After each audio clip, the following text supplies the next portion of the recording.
ဒီခါကျွန်တော်မိတ်ဆွေတွေမိတ်ဆက်ပြီးမဲ့ကတ်ကတော့ဗာလဲဆိုရင်ဒါကနောက်တစ်မှာကျွန်တော်စာရေးထားတဲ့အတိုင်း traffic light project ပေါ့နော်ကုတ်နံပါတ်က002ကျွန်တော်ရဲ့ရွေးချက်ကဘယ်လိုလဲဆိုလို့ရှိရင်ဒီလို DIY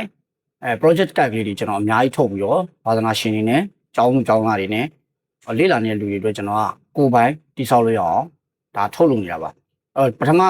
မိတ်ဆက်ပြီးခဲ့တဲ့ကတ်က power supply ကတ်ဒီခါကျွန်တော်မိတ်ဆက်ပြီးမဲ့ကတ်က traffic light ဆိုတော့ဘယ်လိုလဲဆိုရင်4017 IC ရှိမယ်နော်4017 IC ရှိမယ်555 IC ရှိမယ်ဒီ IC နှလုံးတွဲပြီးတော့သူကဘယ်လိုလုပ်မှာလဲဆိုရင်မီးစိမ်းရှိမယ်မီးဝါရှိမယ်မီးနီရှိမယ်ကျွန်တော်တို့မီး point တွေ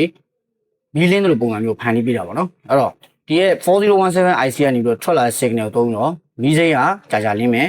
မီးနီကကြာလင်းမယ်မီးဝါကတော့နည်းနည်းလေးပိုမြန်မယ်ပေါ့နော်အဲ့တော့အဲ့အနည်းမြန်ကိုကျွန်တော်တို့က55 IC သုံးပြီးတော့ကစားလို့ရအောင်ကျွန်တော်ဒီ circuit လေးထုတ်ထားပါတယ်နောက်တစ်ခါကျွန်တော်ဝါသနာရှင်မိတ်ဆွေအနေနဲ့ဒီကထွက်တဲ့ circuit လေးနဲ့မလုံလောက်ဆိုရင်ဒီဟာ PC547 transistor ကနေထုတ်ပြီးတဲ့ signal ကိုသုံးပြီးတော့ပိုကြီးမားတဲ့ power မီးလုံးကြီးကိုထိန်းချုပ်လို့ရအောင်ကျွန်တော်စီစဉ်ထားပေးပါလိမ့်မယ်ဒီကတ်ကလေးကတော့ project code